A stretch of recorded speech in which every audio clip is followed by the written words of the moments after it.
Welcome to Business Talk, our weekly University of Rio Grande OSU South Center's collaboration podcast show. We're here at the University of Rio Grande's TV studio. Not only are we doing live internet radio through Blog Talk Radio, but also live on Jackson Educational Access Channel.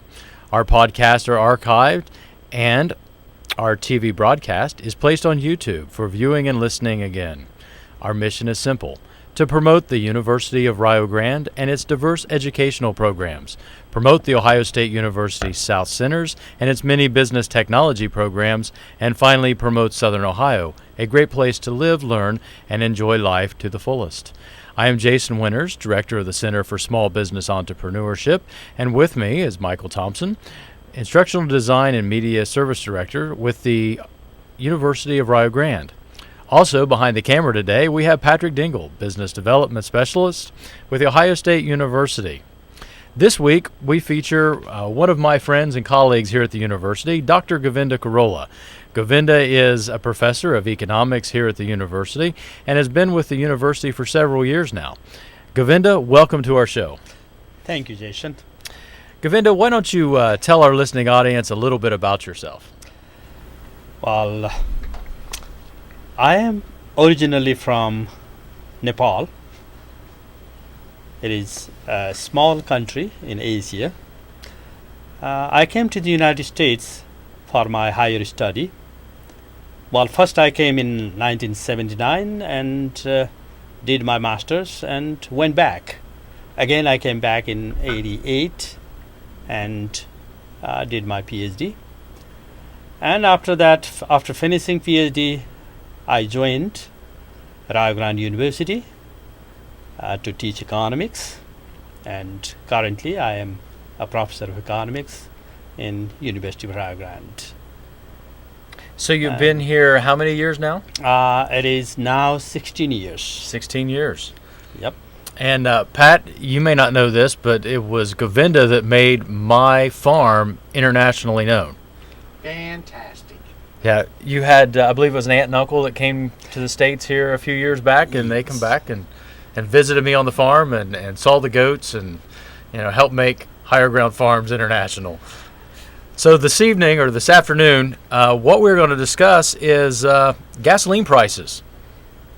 How about them gasoline prices? Well, tell me, Mike, what do you think of gasoline prices? They're going up. Is that a good thing or a bad thing? Depends on what you want. If you want to drive what you want to drive and drive it all day long, then going up's not a good thing. If you want to drive us to a better technology, then it might be a good thing. Well, yes, it is hurting us, particularly in the rural areas, and we have to drive usually maybe 40-50 miles a day is not that unusual. That means even a slight increase in price will hurt very much, and particularly in this economy where many family members are struggling to get even the jobs, and they have to manage with the limited income. And when the price of gasoline rises, it will not only take out the money income, but it also will increase other factors, other items, because we have to transport food items, other items, many things, and transportation basically relies on gasoline prices. When its price increases, there is a pressure from these increasing gasoline prices to have the inflation as well. Even though we have not faced that inflation currently that much, even there is some increasing trend, but not as much as expected. Many economists have been expecting, but main reason is actually people do not have enough money to spend on. So it is hurting us a lot. Do you think it's going to be the final nail in the coffin for the Postal Service? Because they're already strapped, and then, they use lots of gas, I'm sure. Yeah, it will. It will actually Not only gasoline prices, but it has other alternatives also are there for many places. But post office are very, very helpful in the rural areas, and nobody else wants to transport, wants to supply items. Nobody else, and post office have to do that, and they are doing so far doing good, but with lot of trouble. The going internet's probably hurting them more, do you think? They are hurting. It is hurting them more because they have to use their trucks to deliver the items rather than more efficient small cars, because they have to use those things as well. So yes, it is hurting. It is hurting everywhere, and but the problem is,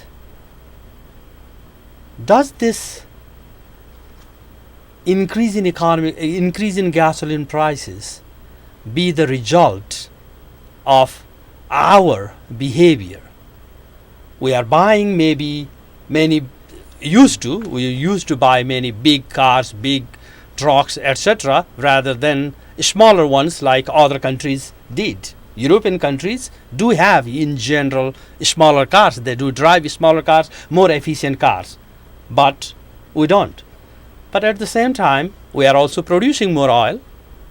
We are producing, and we're even exporting, right? we are even exporting. Actually, it was a surprise. It was a surprise for me as well when I saw that we are exporting. And we are importing as well, importing and exporting both, but we are exporting. And net export, we are the net exporter at this time. Currently, why couldn't we keep what we're exporting and not import? The reason is different places we have. In one, let's say in Texas, maybe we don't need to import over there. It will be cheaper over there because we are producing nearby, in the nearby centers. But in, say, in northeast, in the United States, they have to bring that one, and the transportation cost is very high. And when the transportation cost is high, it is better not to import from Texas, but import from nearby Canada or some other places. I think another important fact to mention that we really haven't talked about is gasoline prices are different all over the world. We think our gasoline prices are here in the United States. Look at some of the other countries. Canada, for instance, it may be $3-4 a liter, not a gallon. But they're more developed in public transit. Mm-hmm. So it's maybe slightly more of a luxury item, using that very loosely, than a necessity like it is here. Well, I think that gets back to what Govinda was mentioning. They have had higher gasoline prices for so long, they have learned to adapt to it, and they've created those more energy-efficient vehicles. Train systems? Better maybe? Systems of travel, and maybe that's something that we need to start going through. Alternate systems. Yes, we need to, but when there is a need, we always will get that kind of items. So we have to feel the need, and we were not feeling the need until the gasoline prices would be very low. And whenever gasoline price increase, then people start talking about buying a more efficient car, buying smaller cars, and so on. When the gasoline price drops down, they again go back to the usual scenario. Okay, what do you think about the right wing saying it's all the president's fault? He didn't okay the fuel pipeline, we're not drilling enough, we're not producing enough, or it's artificially raised for the election and all that kind of stuff, and it's the president's fault. Well, to blame, it is a blame game every time. Political blame game always goes on like that, but it is not the politics actually we have to look at. The price is determined by the force of demand and supply, and of course some other factors as well, But if suppose you're saying government is to fix the price, then it may not work very well. Or just basically release oil reserves and Yeah, that's what I'm saying. Actually, Right. I raise this kind of questions to my students all the time, and then when I say, would you like the government to be involved to set the price at $1 per gallon? Everybody raise their hands. Oh, they like it. But when I say afterwards, follow-up question, and suppose you are the supplier rather than buyer. You are the supplier. You have to supply this one, and you have to buy. You have to buy $3 a gallon, and then sell it at $1. Do you? Of course, everybody will not do that one. So But this is exactly the similar situation it will be. It is the demand and supply situation. Nobody would be fixing the price. If somebody tries to fix the price, then it will actually create more problems. Actually, government tried it in 1972 when there was an energy crisis, and it tried, but the result was basically long line of people lining up for gasoline. They were not getting enough gasoline for their to drive. So it is not the government that decides the prices. But another thing, you're right. Another thing was, why at this time then somebody else is fixing the price? Well, not really fixing the price, but their expectation and future market. They are selling for that one, future market, thinking that, well, at this time Iran will block the Strait of Hormuz. What is that Hormuz? Yeah, Strait of Hormuz. Strait of Hormuz. If they block it, then there will be no supply kind of things. But still, it is simply the expectation. They were just making scared people scared, and then raising the price. Actually, they may be doing something like that little bit here and there. Sometimes it happens, but it is basically the demand and supply. If we are supplying more, actually earlier he was saying we are supplying more, but if somebody else like to pay the higher price, then we'll supply to them rather than us. India and China are demanding more. They are willing and able to supply. Able also. They are willing, able to supply, able to pay higher price. Then even if we produce over here more, they will buy it. Rather than we pay the lower price, they will pay higher price and will supply more. So we have to adjust our price also over here. Price increases not by us, but by the world market. I think locally, a lot of times we get caught up on what's going on here in southeastern Ohio or in the United States. But we really do have to realize that oil is a world market. We're not just affected by the industry here in the States, but what's going on around the world and the demand that they are causing. No, the thing that irritated me, the last time the gas prices went up $4 or $5, back when George Bush was president. Yes.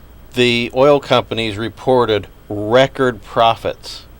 Now, if they had to pay that much more to get the oil, to get it out, they wouldn't have been making record profits. Well, let me ask you something, Mike. If you were the oil company and China or India was willing to pay you 5 times what it was worth, are you just not going to send it to them because you're a loyal American? Yeah. Or are you going to send it that's there the and main make the reason 5 why times? they were making profit. They were sending the oil wherever they get the higher profit, higher prices. And so they were if you doing want to that. buy my oil, you have to keep up with their price. Yeah, we have to. Right. We have to. Now, locally, And then the other thing, you're saying local. I hear a lot of people talking about it because we're like 35, 40 miles away from a refinery. Gasoline prices are higher here and in Huntington, right across the river from the refinery, than it would be in Columbus, who's farther away. You know, so why would there be higher prices closer to a refinery than farther away? They have to demand where the demand would be. Actually, again, it looks like if you are closer to that place, but fewer people are buying over there. It's sort of like the Walmart effect. If I can That's sell more Uh-huh. with a lesser profit, I still make True. money. True. But if I'm going to have to sell less, I have to still make the profit, but but pad the price a little bit more. that's true. You're Okay. you're right. It's trying to expel the myths. But that higher price is actually whenever the higher price exists over here, and then only people start talking about these good cars or alternative energy kind of things. The hydrogen, Otherwise, the we don't. batteries, and all the Yeah. the hybrids and all that Yeah. kind of thing. Yeah, one of the things I hear all the time, I do sell some cattle, some freezer beef, and I hear all the time that it's getting too expensive to buy a cow and put in my freezer anymore. We just can't afford it anymore, and they're blaming it on. Because they have more drain on their income, or is the price of beef Well, going up? I think it's both. It's exactly both, and people they don't have the disposable income that they once had because they do have to spend more money to put gasoline in their tank. However, the price of the beef is going up, and it's not the farmers that's getting rich. Let's take it all the way back to fuel. It costs more fuel to harvest the grain and the corn, to bring it in to process the corn, to be able to put it in trucks to send it to the market. Then the farmers have to spend more fuel to go to the market to buy the corn, to come back to feed the cows. The cows got to grow on the corn. They've got more input cost in their cattle. When it goes to the processor is now spending more money because of the fuel price, shipping prices, and also processing cost. So everything is relative. And the margin is becoming smaller and smaller Yeah. for the farmers. Yes, So- because they have to compete with others, and margin becoming less and less. That's why gasoline is so price sensitive to us, because it affects everything around us. It not only affects what less we have in our wallet, but also how much more we're spending for all of those consumer products. Yeah, the that, supply that we chain. love. Absolutely. Further, there is another psychology also is there. Another psychology, because we see the price change in gasoline every time we see the board with the price one, but we don't see the price of milk or price of other food items every day changing. It is changing all the time. It depends on all other costs. Well, yeah. But we I don't know- see that. But the effect will be on the price change on the gasoline Yeah. all the time. It is. I know Although- personally, I'm paying close to double what I did 10 years ago for groceries. Oh, it's probably even more than that. Yeah. I know right now we're paying close to $4 for a gallon of milk. True. Just a couple of years ago, it was down in the Like $2 one- range. Yeah. So. But this is all because of the increase in other energy costs. Actually, yes, increase in the energy. So we've costs. talked about the negative effects of prices going up, and I think that we can all relate to that. But fuel prices going up, a good thing? Yes. Many people may disagree on that, or actually, once they start hearing this kind of things, yes, it will be very good for us too. We are producing lot higher gasoline also. United States is now starting exporting as well. Net exporter now it has become. And further, whenever the price goes up, people start looking at more efficient cars, more alternative energy sources.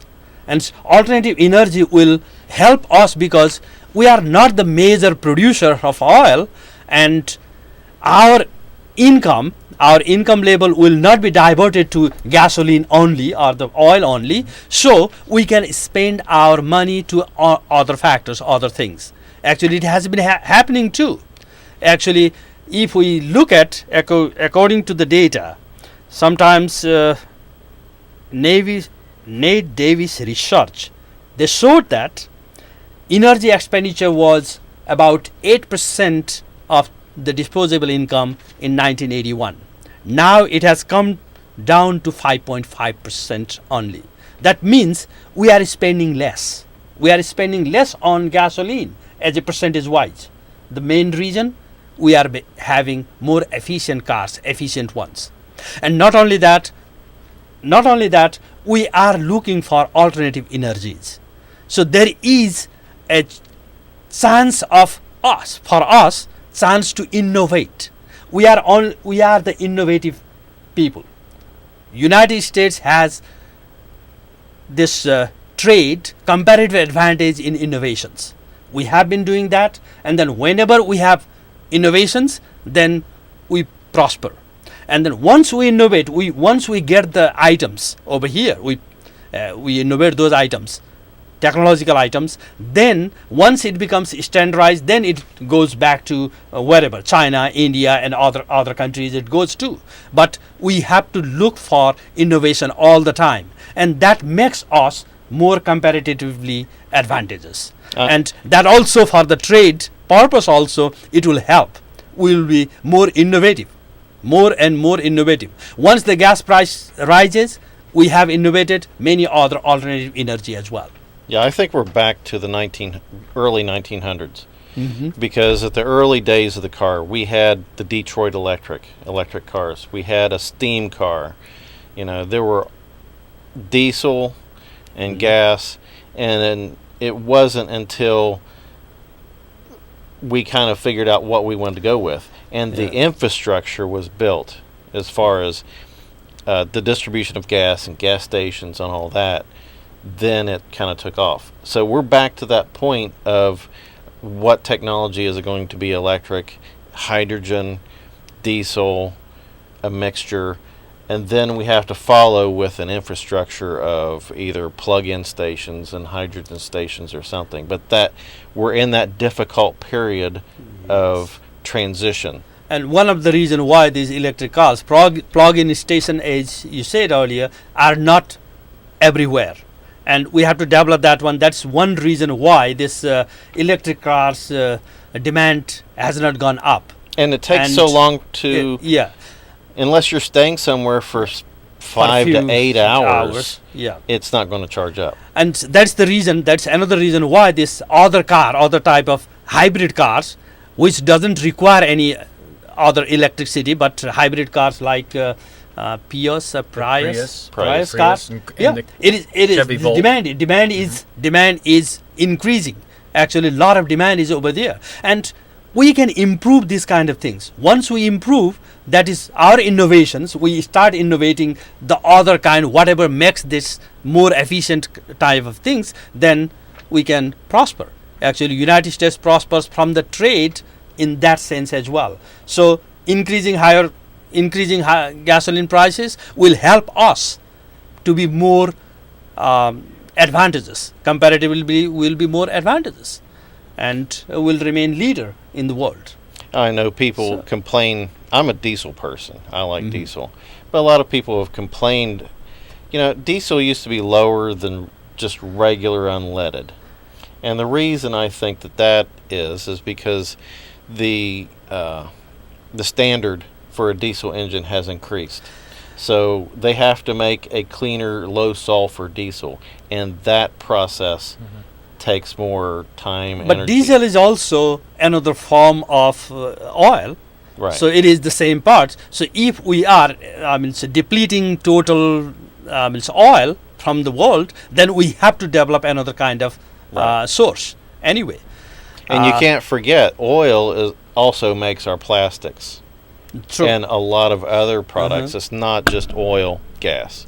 True. There's a lot more that it does. Not many items. That's the reason why we are net exporter. I didn't mean at the time, at this time, that net exporter of oil only on the this gasoline, but petroleum products actually. We are exporting that one. We are net exporter of that one, but it comes from the oil.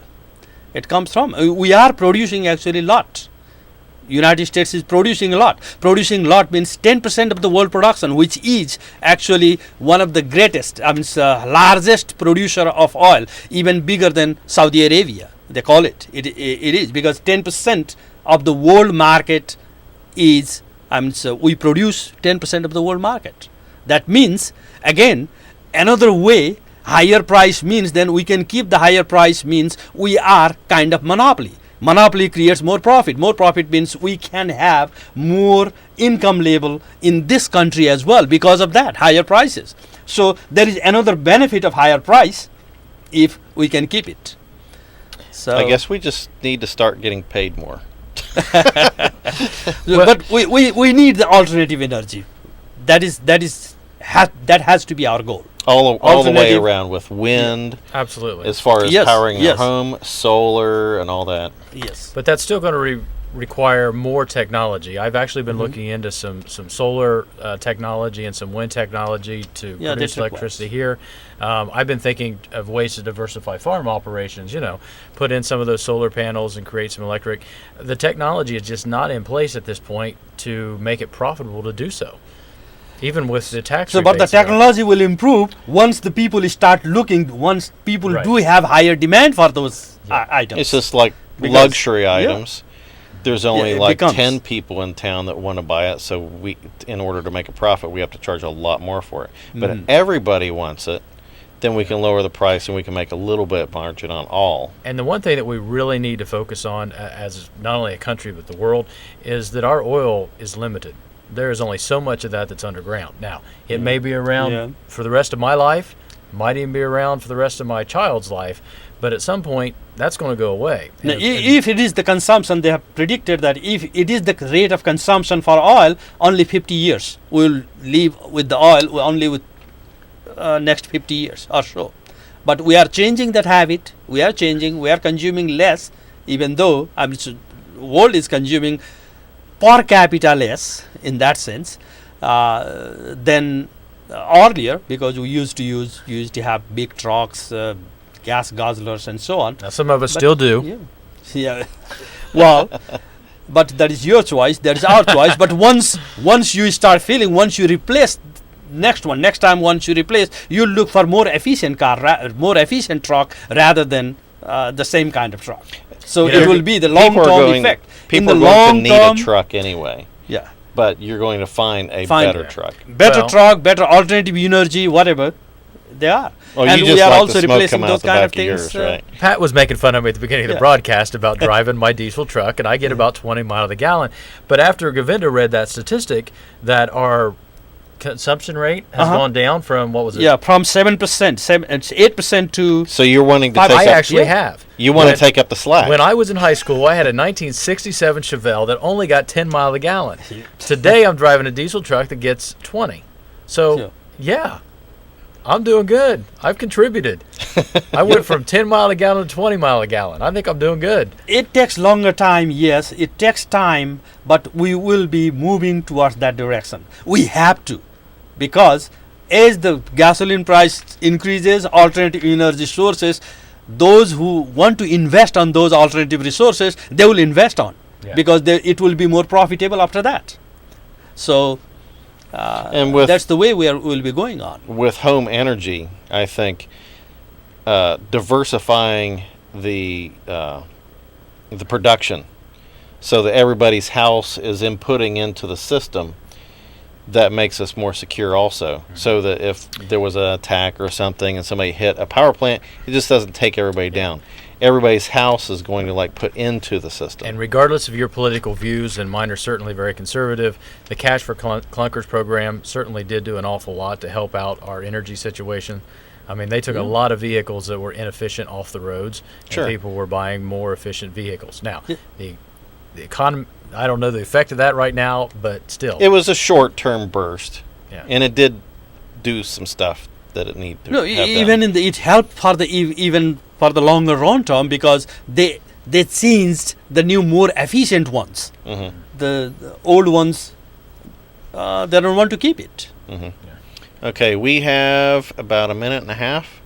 Is there anything you'd like to say to wrap it up? Any other wisdom you'd like to impart upon us? Well, in this area, I don't like to emphasize more on more to this, that it is rather than we are not seeking just for increasing prices will make us bad, but because it will help in the long run. So we just not think on the short run only. It's We have just to an think for the uncomfortable long run period. situation, so that it will help to everybody, not only few people. Hmm. I don't think it would get anyone elected president to advocate for higher oil prices. No. No, but no, that is the short run strategy. Right. For short run strategy, for the long run, actually, once Secretary of Energy, he said once about 2 years ago, I he remember said that. 9 years. We have to have some kind of $9 per gallon gasoline price. Actually, he was right in that sense that we may develop more alternative energy at this time. Yep. 10 seconds. Thanks for watching. This is Mike. I'm Jason, I'm Govinda Koirala. Thank you. and Pat's behind the scenes. Thank you for watching.